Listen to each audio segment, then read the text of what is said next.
Hello everyone, welcome to study on.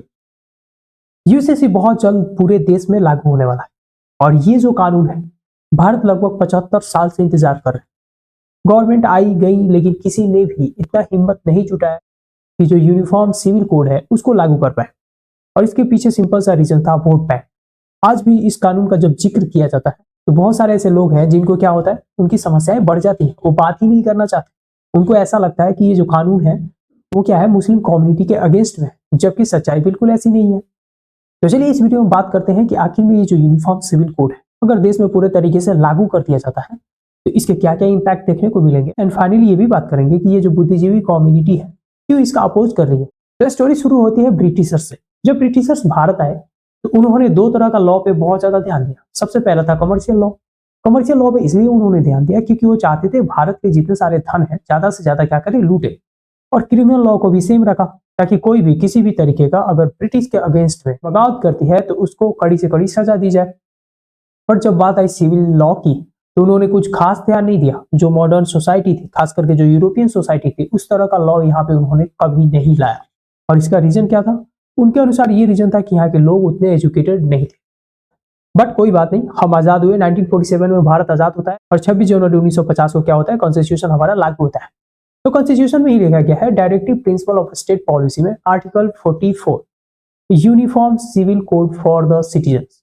और आप यहाँ पे पढ़ सकते हैं, the state shall endeavour to secure for the citizens a uniform civil code throughout the territory of India. तो इसका मतलब क्या है? सबसे पहले समझो कि ये जो डीपीएसपी होता है वो इन्फोर्सेबल नहीं होता। मतलब इसमें लिखी जो भी आर्टिकल्स है उसको लेके आप कोर्ट नहीं जा सकते और कोर्ट में जाके ये नहीं बोल सकते कि ये आर्टिकल है जो लागू नहीं होते भारत।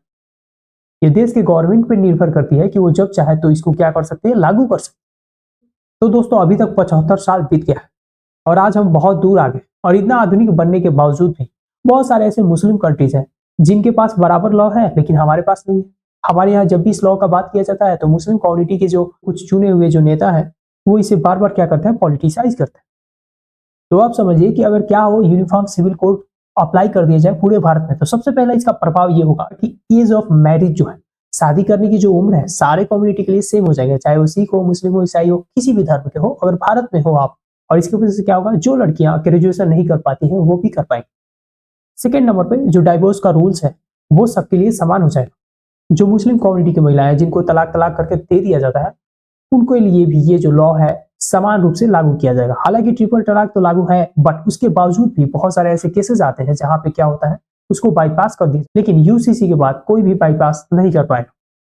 थर्ड नंबर पे जो सबसे इंपॉर्टेंट है, एलिमनी, यानी कि डिवोर्स के बाद जो खर्चा पानी का भत्ता है वो देना पड़ता है। और मुस्लिम कम्युनिटी में ऐसा लॉ है नहीं, डिवोर्स के बाद कोई भी खर्चा पानी नहीं देना होता है। और ये नियम किसने लागू किया था? कांग्रेस ने लागू किया था। उसके बाद जो मुस्लिम महिलाएं वो क्या कर सकती है, बच्चों को अडॉप्ट कर सकती है। और सबसे इंपॉर्टेंट जो मल्टीपल शादी है, यानी एक से ज्यादा शादी करने की जो प्रथा है वो भी क्या हो जाएगी, पूरे तरीके से बैन कर दी जाएगी। सारे मर्द एक ही शादी करेंगे। उसके बाद जो बेटा बेटी है उन सब के लिए क्या होगा, बराबर अधिकार होगा। अगर उसके माँ बाप है, प्रॉपर्टी है, तो उनपे दोनों का क्या होगा, इक्वल अधिकार होगा, जिसकी वजह से एक तरह से वुमेन इंपावरमेंट को भी बढ़ावा मिलेगा।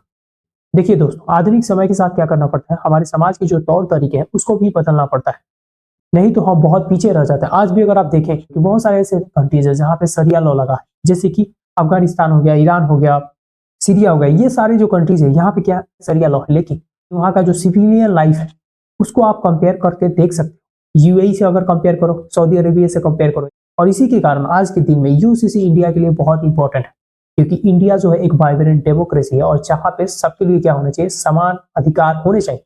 अब चलिए जानते हैं कि ये जो कुछ लोग हैं जो मुस्लिम कम्युनिटी के अगेंस्ट बोल रहे हैं उनकी समस्याएं क्या है। तो देखिए दोस्तों, जब सिविल लॉ की बात आती है तो इनको चाहिए इस्लामिक लॉ, यानी कि शरिया लॉ के अनुसार काम करें। लेकिन जब बात की जाती है कि ठीक है आप तो सिविल लॉ चलाना चाहते हैं इस्लामिक लॉ से, तो क्यों नहीं क्रिमिनल लॉ को भी इस्लामिक लॉ से चलाया जाए, यानी शरिया लॉ से। जहां पे क्या किया जाता है, चोरी करने के लिए हाथ काट दिए जाते हैं। एक्स्ट्रा मार्शल अफेयर के लिए क्या किया जाता है, पत्थर से मार मार के मार दिया जाता है। शराब पीने के लिए बेतों से मारे जाते हैं। ये सब लागू क्यों नहीं हो सकता? जब मर्दों की बात आती है तो उन्हें सिविल लॉ चाहिए, क्योंकि मर्दों को ज्यादा इसमें बेनिफिट दिखता है और दूसरी तरफ औरतों को क्या होता है, यहाँ पे नुकसान होता है। तो भारत सरकार का मानना यह है कि बहुत जल्द क्या होगा, यूनिफॉर्म सिविल कोड लाया जाएगा, जिसकी वजह से जो भी मुस्लिम कम्युनिटी की महिलाएं हैं जिनको इतने सारे अधिकार प्राप्त नहीं है, बहुत सारे अधिकार प्राप्त है बट अभी भी बहुत सारे ऐसे अधिकार हैं जिनसे उनको वंचित रखा जाता है, जो कि इस लॉ के आने के बाद उनको मिलेगा। अब समझते हैं थोड़ा सा पॉलिटिक्स। जेपी कृपलानी ने जवाहरलाल नेहरू से बोला था कि आपने तो हिंदू लॉ सिख लॉ ये तो बना दिया, लेकिन मुस्लिम लॉ क्यों नहीं बनाना चाहते? आप चाहते हैं कि जो मुस्लिम महिलाएं हैं उनकी जो स्थिति है वो कभी नहीं सुधरे। तो उन्होंने इस पे कोई रिप्लाई खास दिया नहीं था। उसके बाद समय बीती और फिर जो एक मेजर इशू था वो देखने को मिला शाहबानो केस में। उस वक्त सुप्रीम कोर्ट ने बोला था 1984 में कि जो भी मुस्लिम महिलाओं को डिवोर्स दे दिया जाता है, उस डिवोर्स के बाद क्या किया जाएगा कि मुस्लिम महिलाओं को उनका जो खर्चा भत्ता है वो लेने का अधिकार है उनके पास अपने शौहर से। लेकिन राजीव गांधी के गवर्नमेंट ने क्या किया, सुप्रीम कोर्ट का ये जो जजमेंट था जिसमें एलिमनी देने की बात की गई थी, उसको इन्होंने कानून लाके पलट दिया।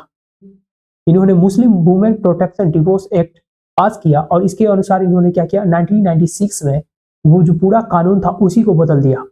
मतलब किसी भी तरीके का आपको मेंटेनेंस नहीं देना है मुस्लिम वुमेन्स के लिए। डिवोर्स के बाद जो भी खर्चा पानी का भत्ता है वो आपको नहीं देना। और इसकी वजह से फिर एक तरीके से देखा जाए तो जो मुस्लिम कम्युनिटी की महिलाएं थी फिर से अंधेरे में चली गई।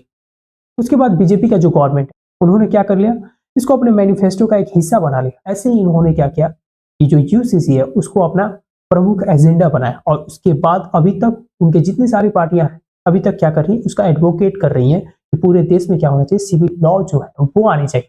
अब चलिए जानते हैं कि कोर्ट्स का कहना क्या है। हाई कोर्ट, सुप्रीम कोर्ट समय समय पर क्या बोलती है सरकार से कि देखिए बहुत ज्यादा कंफ्यूजन है फैसला देने में। जब भी कोई दो कम्युनिटी की शादियां आती है, चाहे वो डिवोर्स का हो गया चाहे प्रॉपर्टी क्लेम का हो गया, तो आधुनिक तरीके से जब जजमेंट पास करने की बात आती है तो वहां पे जो पर्सनल लॉ होता है वो आके हिंडर करता है।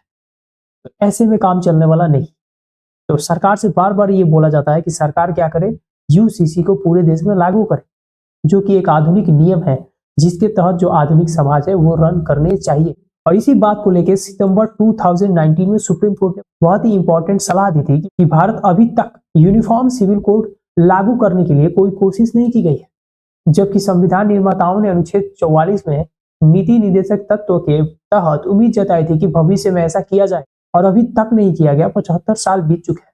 तो अब ये बहुत जरूरी है कि क्या किया जाए, पूरे देश में यूसीसी को लागू किया जाए। क्योंकि अगर आप समय के अनुसार नहीं बदलते हैं तो समय तो आगे निकल जाती है लेकिन आप पीछे छूट जाते हो। इसका मतलब यह है डेवलपमेंट के जितने सारे वर्क है, जितने सारे टेक्नोलॉजी है, जितने सारे एडवांसमेंट है, उसके साथ आपका मिसमैच हो जाता है। और आज के दिन में बहुत जरूरी है कि जो भारत में यूनिटी है उसको कायम किया जाए। वन नेशन वन लॉ का जो ये पूरा कॉन्सेप्ट है वो पूरे भारत में लागू किए जाना चाहिए। और इसी की वजह से क्या होगा, पूरे जो भारत के लोग हैं उनमें जो सेंस ऑफ इक्वालिटी है वो उभर के आएगी और सब में क्या होगा, एकता होगा। बाकी आप क्या सोचते हैं इस लॉ के बारे में, कमेंट बॉक्स में जरूर बताएं।